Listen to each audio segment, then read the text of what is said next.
Welcome to Souled Out, taking place in Cincinnati, Ohio on the 26th of January 2000.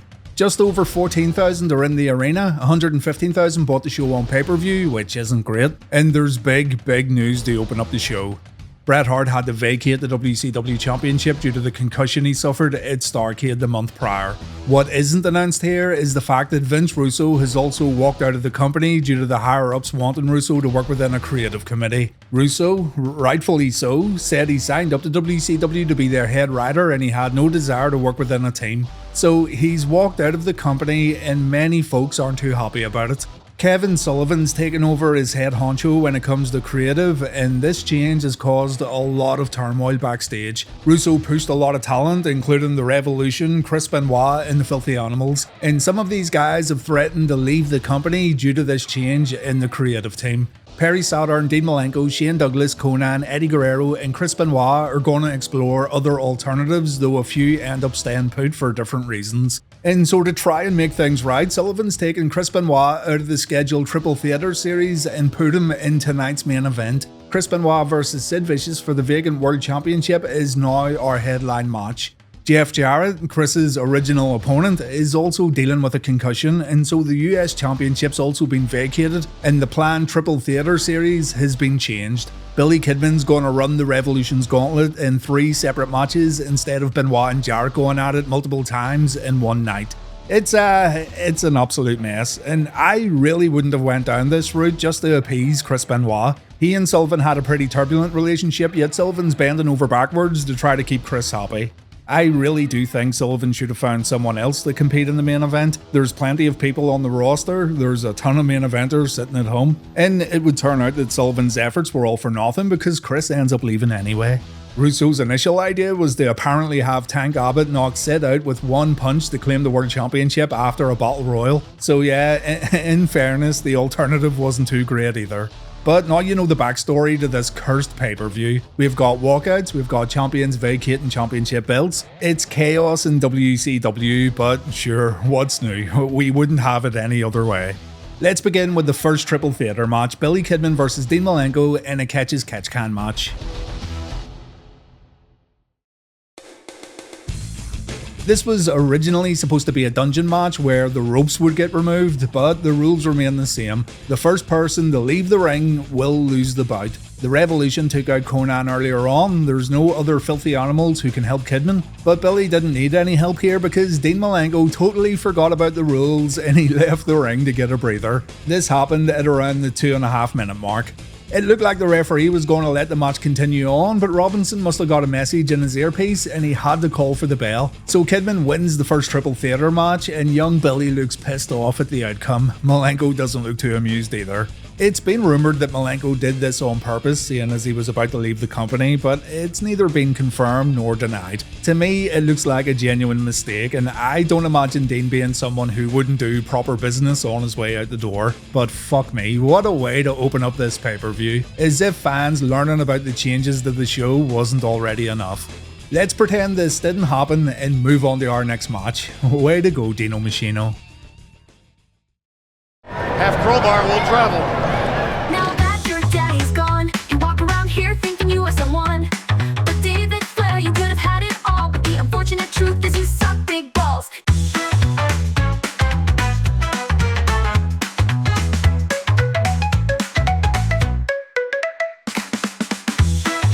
Vampiro requested a 3-way match against David Flair and Crowbar tonight, and when he gets interviewed backstage, he gets interrupted by Masahiro Chono. Chono says he's the greatest wrestler in Japan. He squares up the Vampy balls. I thought Chono was somehow going to get involved in this match, but he just showed up to cut this very brief promo. What a waste. David Rosy Cheeks Flair says he's gonna break Vampiro's bones, Crowbar's gonna rip his flesh, and Daphne's gonna pick clean what's left of him. Mean Gene says these are some sick people, but what's really sick is the fact that David's still wearing a Halloween Havoc jobber shirt. I bet Mummy Flair didn't wash it for him either. Vampiro makes easy work of both these guys at the opening bell. David and Crowbar get their faces planted on the canvas and Vampiro wants you to give him a high five. Go, touch your screen. Give Vampiro some skin, brother.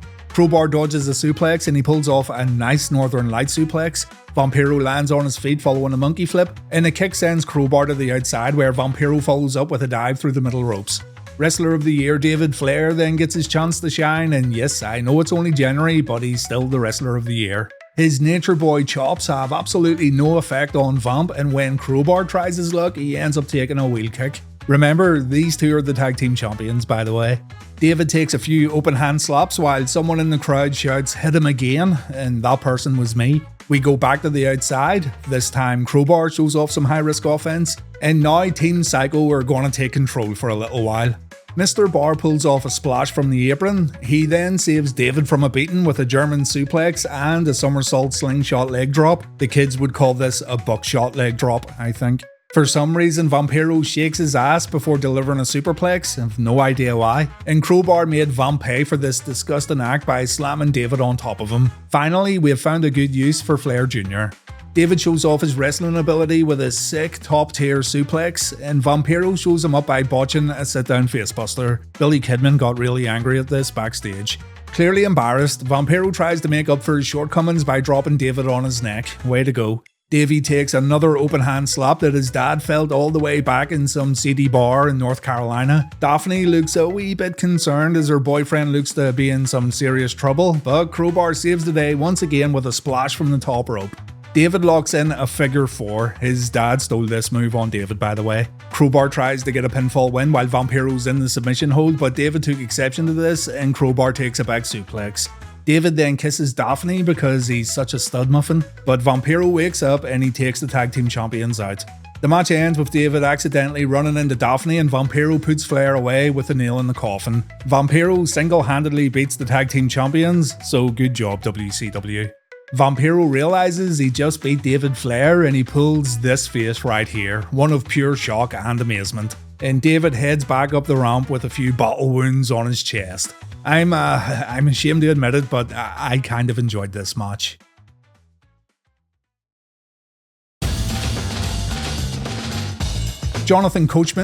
Buff Bagwell arrives at the arena wearing a button-up shirt, tracksuit bottoms, and a fanny pack. It may be the year 2000, but wrestler style never goes out of fashion. Tony Marinara has to leave the building to take care of some serious, wise guy mafia business, and so the Mamalukes have full control over Disco Inferno. The boys want Disco to watch their back in their upcoming match against the Harris brothers, and seeing as Disco's still kinda reluctant to have anything to do with the Mamalukes, you just know that some sort of shenanigans were going to take place.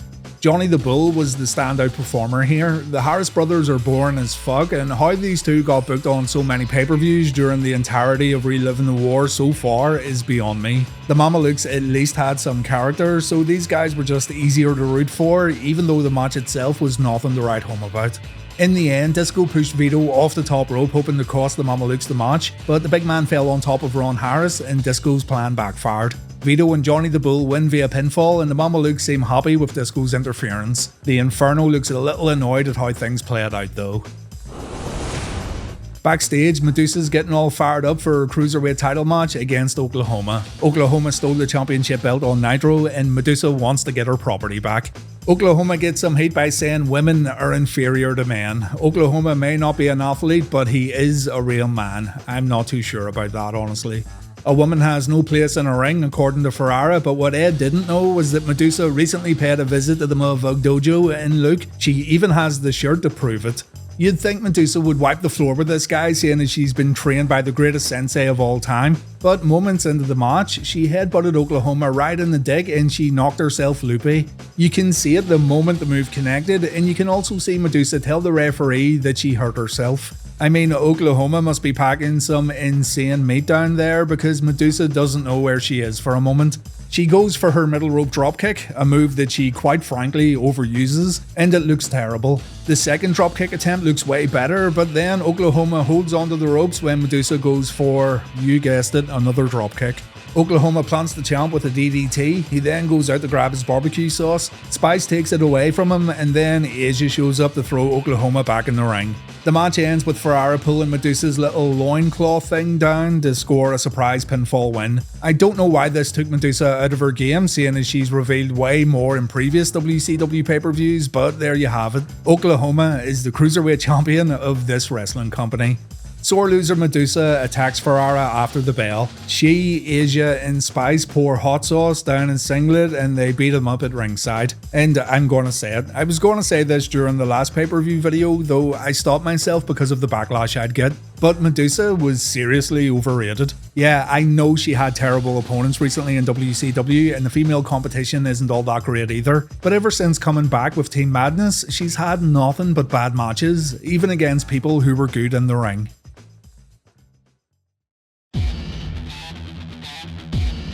Next up, it's a 4-way hardcore title match named For the Hard Way. No idea why it needed a stupid name, but competing in this one, we've got Norman Smiley, Meng, Complete Tit Brand Knobs, and Fit Finlay. Knobs won the hardcore belt on Thunder this past week, and he says one person deserves all the credit for his championship win, that person being Fit Finlay. Knobs now has the eye of the tiger, but I don't know, it's more like the lazy eye of Forrest Whitaker. And tonight, Brand says the student becomes the master when he beats Finlay into a coma. Norman comes out in police riot gear while Finlay and Knobs look like a pair of dollar store Dudley boys. Meng only needs his gorgeous afro to strike fear into the hearts of his opponents, and it's extremely effective. Standard hardcore tomfoolery here, and thank God for Norman Smiley. He provides comic relief during these kind of matches, which have become very repetitive and very predictable in WCW. I really don't think they should have started hardcore matches in the first place. Finlay and Knobs try to keep Meng at bay while Norman screams every time he gets hurt. I hope you like trash can shots because there's a lot of them here, and as soon as a chair gets used, Meng no-sells it. What a guy. The Tit and Fit pull a table out, yet they don't bother setting it up. Brand Knobs ends up going through it, but the cameras totally missed the bump and we only see it during the replay. I know I'm doing a lot of crying during this one, guys, but seriously, it blows my mind how this company are continuing to get the most basic stuff wrong, and it's no wonder people started switching over to the competition. Norman headbutts Knobs right in the knob before giving us a Smiley shuffle. Knobs uses Smiley's own riot shield to smack screaming Norman, and Brian wins via pinfall. Where Meng and Finlay were during all this, I have no idea. Knobs celebrates with Finlay, Meng throws Norman out of the ring. Another stinker at Souled Out, and I pray we get something out of this pay-per-view to make it worth watching. Just one decent match would be enough right now, and I think the next one does have potential. It's the next triple theatre match, Billy Kidman vs Perry Saturn. Bit silly putting a bunkhouse brawl right after a hardcore match, but sure. Clothesline and press slam from Saturn, head scissor takedown and clothesline from Billy. Kidman gets his wee filthy animal smashed on the top rope and two go outside where Perry delivers a diving clothesline. Saturn tries to pin Kidman on the outside, but Billy kicks out at 2. Check it out, WCW's upgraded their presentation with a new double feature graphic. See guys, this is progress for the year 2000. Saturn performs a second rope leg drop, he drops his opponent on the top rope. Young Billy takes a standing sidekick and where's the bull rope? Where's the cowbell? Where's the ill-fitting assless chops and unbridled violence? This doesn't feel like a bunkhouse brawl at all.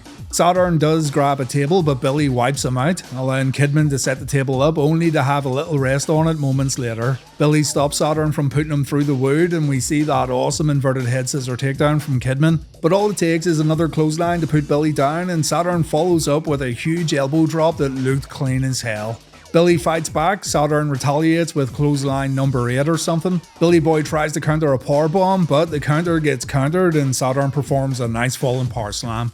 All this hard work gets negated when Perry misses a moonsault. We see a tornado bulldog followed by the BK bomb from Kidman, but then Perry dumps his opponent out of the ring and Kidman goes through the table. The commentators forgot all about the table and to be honest, so did I.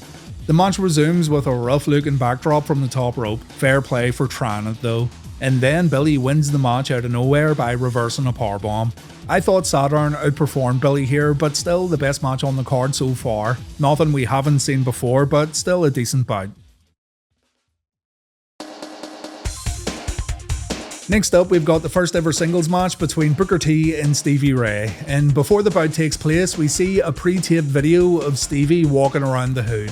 He doesn't bump into wood from the hood, but he shows us how folks are sleeping rough and how things are looking a little bleak, but still, Stevie's proud of where he's from. Booker T, on the other hand, wants to forget all this. People are always asking where Booker's at, and Stevie has to tell them that his brother doesn't have time anymore. Booker's forgotten about his real friends, but tonight Stevie's going to make sure Booker doesn't forget again. Stevie's going to teach Booker a lesson that'll hurt Booker way more than it's going to hurt Stevie. And yeah dudes, I'm pretty pumped up for this one. I'm not pumped up for Booker's ring attire though. What the fuck's that all about? Booker says he hasn't forgotten where he came from. He's from 110th Street. And I completely zoned out of this promo when I saw someone holding up a sign saying thank you Batman for everything he's done for Gotham City. Booker's got someone to look after his back. Her name is Midnight. And from this point on, Stevie's on his own. Big fruit booty Stevie Ray makes his entrance. Booker tells Midnight to head back up the ramp. Stevie approaches Booker and Booker shoves his brother, and it's Stevie who gets wrecked at the opening bell. We see an early Harlem sidekick from Book before the two head outside. Booker remains in control, and back in the ring, Booker performs his signature forearm. It was all Booker T until Stevie turns his brother inside out with a clothesline, and Stevie floors Booker again with a back elbow. On the outside, Booker and Stevie Ray take guardrail bumps, but back in the ring, Booker goes down after a power slam. Some chin abuse from Stevie Ray follows, so you know this match is now getting really serious. And when Booker fights out, he ends up taking a back body drop. Booker reverses a slapjack and we see the scissor kick followed by a spinneroonie. Booker has it won after a bookend, but then, oh my god, it's him, he's back. Ahmed Johnson has arrived at WCW and yeah, you can't really overlook it. He's put on quite a few pounds since we last saw him nearly 2 years ago. Ahmed attacks Booker, the ref calls for the bell. Midnight runs down, but she has to witness Booker taking a slapjack. Ahmed pulls off a Pearl River plunge and Stevie then confirms that Ahmed is now named Big T. Tell me in the comments what the T stands for and I'll use it moving forward and reliving the war. Big T talks shit to Midnight. He calls Midnight a piece of fish and she's about to get fried just like Booker. And Stevie Ray says this is the new improved Harlem Heat. Imagine replacing Booker T with Ahmed Johnson and then trying to say it's an improvement. It's wild. Big Sid says tonight's main event all falls into the NWO's master plan. Bret and company wanted best friends Sid and Benoit to fight each other while tarnishing the world belt, but mate, I don't think Bret and Jeff planned to get concussions. That's a bit silly. Jerry Flynn and Wank Abbott then have their match, which is apparently now a shoot fight rules match. This was originally supposed to take place in Jerry Flynn's block, but someone must have caught on that Jerry doesn't stand a chance in his own speciality match type. There's legitimately no point in worrying about this at all though, because it ends in 1.5 minutes. They tried to make it look like a shoot, and in fairness, a few of the submission transitions did look good, but the finish featured not 1, not 2, but 3 whiffed punches from Tank Abbott, and the breeze from these punches must have knocked Mr. Flynn out cold. Remember, Russo pitched Abbott winning the world belt tonight with a single punch to Sid. He had 3 opportunities here, and they all looked terrible. Moving on, we've got a last man standing match as Diamond Dallas Page takes on Buff Bagwell. The story going into this one is that Buff has been accused of seeing Page's wife Kimberly, but Mr. Bagwell has denied any involvement with Mrs. Page, although it did give him an idea for a future career should all this wrestling carry on go tits up. The lads make their entrances, they square up to each other, and the fight's on. After exchanging a few right hands, both men go to the outside and Buff finds himself in the front row. Page follows him over the barricade and the two brawl their way into a blocked off area behind the fans. They don't stay there too long as they quickly come back to the ringside area where Page gets sent into the guardrail. Back in the ring, Page is able to gain control with a swinging neckbreaker before Buff returns the favour with one of his own. It's not long before they head back to the outside and the boys make their way up to the top of the ramp towards the WCW.com location. Look at those monitors, guys. None of your 50-inch ultra-wide nonsense. The competitors don't seem to think much of them as they do their best Duel of the Fates impression with those very monitors. Buff then gets bopped with a keyboard, but he's able to lay Page on the table. He drops an elbow from the set and both men go through the table, presumably popping out an Ethernet cable, and now Mark Madden has to spend the rest of the show on the phone to AOL. The competitors catch their breath for a minute. They head back down to the ring where Buff takes control with a low blow before laying the boots in. He then gets the pop of the match by doing his little strut and pose, but Page uses this time to attack from behind and throw Bagwell into the corner. Buff's stuff gets smashed against the ring post. Page stays in control with a few elbows in the corner, but Buff is once again able to swing the momentum in his favour with a back elbow followed by a Vader bomb. Both men answer the referee's count at 8 before hitting the mat again when Buff delivers a DDT. Buff then decides to pull out a T-bone suplex from nowhere before calling for the blockbuster. He hits his finishing move and he has the match won, but then he decides to clobber Page with a riot button which was stored inside Bagwell's smelly boot. He wears DDP out with the weapon, but Page staggers to his feet before delivering a diamond cutter. Both men are down, and Kimberly Page makes her way down to the ring. While the cameras focus on Kimberly, somehow DDP can't stand up before 10 even though he just delivered his finishing move on Buff. So Bagwell wins this last man standing match, and the way it was shot just wasn't good at all. Anyway, Buff gets distracted by Kim and Page attacks him from behind with the baton. Kim reacts strangely to Bagwell getting beat up and Dallas doesn't seem too happy either, but that's your lot, Bagwell wins. A below average match, and that's all I can say about this one, truth be told. The look on Bobby Heenan's face sums it up better than I ever could. The steel cage lowers for the third and final Kidman match of the evening, a caged heat match against the Revolution's mystery opponent. The caged heat cage looks very similar to the WWF's Hell in a Cell, so hooray, a compliment for Souled Out 2000. Shane Douglas comes out with a microphone, oh goody, and he tells Kidman to wave goodbye to all these jabronis in Cincinnati. He blobbers on in his usual Shane Douglas way before finally introducing Kidman's opponent, and it's the Wall, brother. Don't think he's in the Revolution, but it doesn't matter. He looks like Ron Perlman with an office job. Douglas fires the Wall up before the big man steps inside the cage. He's immediately met with a dropkick from Kidman that sends him into the cage, so yeah, good talk franchise. Billy tries to tear this Wall down with a steel chair to the head, but he ends up getting the chair punched in his face as the Wall takes control. The Wall tries a top rope attack, but he's intercepted by a Billy Kidman dropkick, but Billy's back down on the mat after a big boot. Have to say, the crowd is absolutely dead here, no exaggeration. Even after Kidman gets gorilla pressed into the side of the cage, these fine folks in attendance just couldn't care less. Wall stays in control as we get our first proper view of this structure. It does look more sturdy than the WWF version, I'll give them that. Kidman then gets placed on the top rope for a superplex, but he's able to counter with a sunset powerbomb that only gets a 2. The Wall looks to end it with a chokeslam, but Kidman counters with a Hurricane Rana, although he can't escape a second time as the big man catches Billy coming off the ropes. A chokeslam puts Billy away for the 1, 2, 3. The Wall wins, Kidman's unable to complete a clean sweep, and I can't help but think about the money that must have been spent on that cage and the time it took to set it all up just for a 5-minute match, though in fairness, the match was supposed to feature Benoit and Jarrett. I'm sure the initial plans looked very, very different. No matter how bad this show's been so far, I will give all the credit in the world to Kidman for wrestling 3 matches on this night, and also being the standout performer on this entire card.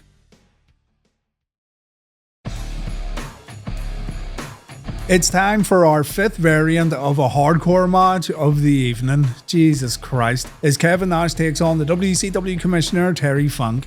If Nash wins, he takes over Funk's role as Commissioner, but if Funk wins, the NWO must disband. Can you guess which way this one's gonna go? The crowd pop big for Big Sexy when he makes his way down to the ring. The Funker makes his entrance and the 2 men brawl on the entranceway to start this one off. Nash uses his size advantage to take the early lead before resorting to using some hardware to do some damage. He hits Terry across the back with a chair before cracking him over the head, all while Terry says dirty words right to the camera. It's fantastic. The former basketball player then slam dunks the Funk as Terry gets jackknifed right through the announce table. That was pretty sudden. As Funk's lying in a crumpled heap on the floor, Big Kev decides this would be a great time to grab a microphone and cut a promo. He says Terry has a lot of heart and no common sense, but if Funk can crawl back into the ring, he can keep his commissionership. A bloody Funk staggers to his feet, but he collapses on the outside as Nash continues to mock the hardcore legend. Terry does eventually make it back inside, but Kev says he's a lying son of a bitch before laying in some knee strikes in the corner. I can't believe Kevin Nash would lie like that. Terry gets sent over the ropes, but not before making sure to catch himself so he can fall directly on top of his head. I mean, I know what they were trying to accomplish here, and we all love the Dirty Funker, but it didn't look great, did it? The production guys didn't even catch the bump.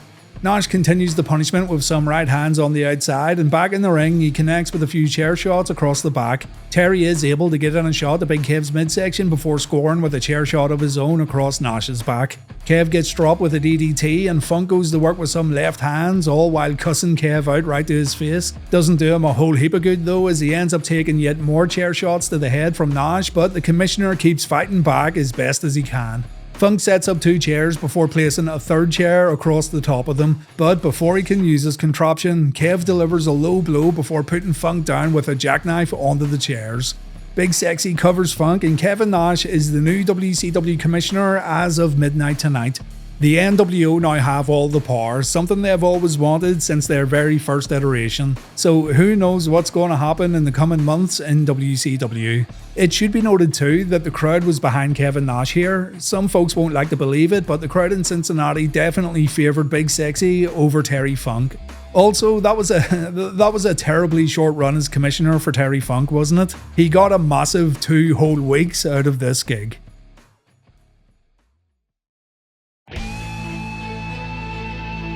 Now that Terry Funk is no longer commissioner, our referee for the next match, Arn Anderson's a bit concerned. He says this is a loss for WCW, and after midnight tonight the company changes forever. The New World Order have pretty much taken over WCW, but the game is truly over if they claim the world title. Fortunately, neither Benoit nor Sid are part of the faction, so all's not lost. It's time to crown a new champion, and the Enforcer will make sure the best man wins.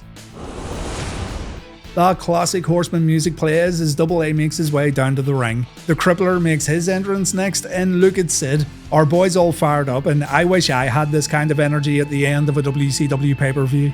Michael Buffer goes over the formalities. This is not the match we were expecting to see tonight, and I definitely would have preferred Bret Hart in this main event.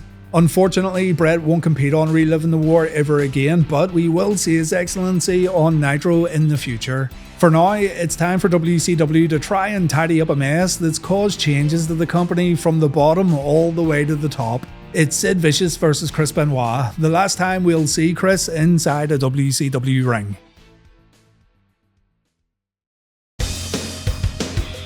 Sid overpowers Benoit at the opening bell. A back elbow stops Chris from pulling off a German suplex. Sid then helps his opponent to his feet as Perry Saturn and David Flair show up on the entranceway. You really do walk into these things. And soon they're joined by others, including referees, the Mamalukes, Crowbar, complete Ted Brand knobs, and more. Everyone's here to see a new champion get crowned, so WCW's trying to make a big deal out of this. Or maybe it's Kevin Sullivan trying to make a big deal out of this. Sid performs a huge gorilla press slam followed by a ridiculous front suplex. The crowd are favouring the big man here, but Benoit keeps the fans quiet with a few low drop kicks. From here, Chris gets laser focused on Sid's left leg and knee, and this is probably how things would have turned out if Bret competed in the match. On the outside, Benoit puts Sid's knee in between the ring post and the ring steps. He performs 2 drop kicks on those steps, and Double A has to take him away. The Enforcer wants to make sure Sid's leg doesn't snap, which is something we really don't need to see on pay-per-view. That would be awful. Sid tries to fight back like a wounded dog, but Benoit stays on his opponent as the WCW roster watch on from the entrance stage. Chris then applies a figure 4, Sid digs down deep and he counters by reversing the pressure, but the damage has been done. Sid's a sitting duck right now, and Chris is able to take his time while delivering more punishment. Sid's knee continues to be the main target. Chris performs a dragon screw, and when he doesn't get a pinfall win, he brings the big man to the corner for a few chops. Benoit then performs a snap suplex followed by an elbow drop, and Benoit then performs a Muda lock. Double A wants to know if Sid wants to give it up, but the big man's still in it. Sid ends up on the outside where a fan holds his hand tenderly while telling him, "Come on Sid, you can do it." The big man gets in the ring and the crowd gets a little restless as Sid begins to hulk up. Benoit takes a slap across the face as Tony Schiavone says, "It's a miracle." Fuck off, Tony. The miracle is short-lived though, as Chris delivers another low dropkick. This gets followed up with a German suplex, but Benoit can't do anything afterwards. Instead, Big Sid delivers a power slam, but Chris answers immediately with a knee submission. Sid just won't give up. He sits up, he makes it to the ropes, but Benoit delivers another suplex before signaling for the headbutt. Chris delivers his finisher, and the kick out afterwards from Sid was really something else. It even surprised Arn Anderson. The two get up, Benoit takes a chokeslam, Sid covers his opponent, but Benoit has a foot under the bottom rope. The two get up, Chris applies the crossface, Sid tops out, but look, Sid also had a foot under the bottom rope. Still, Arn Anderson calls for the bell, so that's it over. Chris Benoit is the WCW World Heavyweight Champion for the first time in his career. The wrestlers at the stage applaud Chris as the celebration begins inside the ring, but Chris had already made his mind up. Benoit wasn't going to stay in WCW, and he also had no intention of bringing the WCW Championship with him to the WWF. Still, taking all things into consideration, and I do mean everything, Benoit had been a cornerstone of WCW during the Nitro era, and he always put on good to great matches. It was good that WCW finally recognised one of these upper mid-carders as championship material, but it was too little too late. Solid enough match though, and one you should check out if you've got a moment. Backstage, Benoit called Sid one hell of a man. He says the desire to wrestle began when he first saw Dynamite Kid in Calgary, and tonight Benoit proved everyone wrong when they said Chris was too small and not heavy enough to be world champion. Arn Anderson congratulates Chris. He says Chris earned this victory, but then the two get interrupted by WCW's new commissioner. Big Kev tells Benoit to enjoy his title reign for the next hour and 40 minutes because after midnight, the NWO are going to make Chris's life a living hell. He then apologises for putting a turd in Chris's punch bowl, and Chris says, and I quote, "From the little turd to the big turd, best of luck."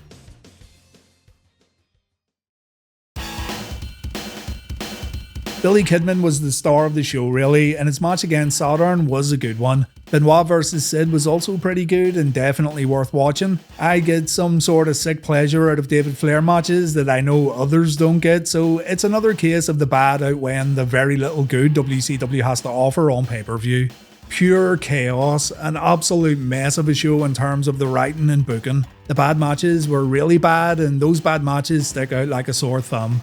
Benoit leaves WCW after this event. He won't be on Nitro tomorrow. Perry Saturn, Dean Malenko and Eddie Guerrero are also going to leave. Bruce Pritchard had no idea who Conan was when he introduced himself as K-Dog on the phone, so he ends up staying in WCW. And as for Shane Douglas, well, Shane thought the other guys betrayed him when allegedly a phone call was made behind his back to the WWF, but that all depends on who you believe. You can check out some shoot interviews about it on YouTube, but the franchise also stays in WCW while his friends all leave.